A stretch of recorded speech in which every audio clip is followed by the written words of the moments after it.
ખેડાના કપડવંજમાં વિશ્વ ઉમિયાધામ મહાસંમેલનનું આયોજન કરવામાં આવ્યું, જેમાં હજારોની સંખ્યામાં જે ભક્તો છે તેઓ ઉપસ્થિત રહ્યા હતા. આશરે 15,000 જેટલા ભક્તોનું ઘોડાપુર ઉમટી પડ્યું હતું.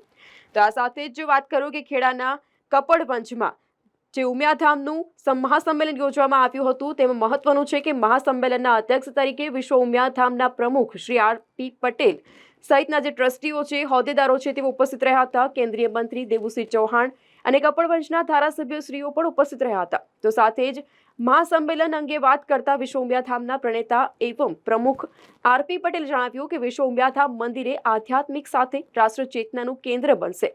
અહીં માત્ર પાટીદારો નહીં પરંતુ સર્વ સમાજની આસ્થાનું કેન્દ્ર બનશે.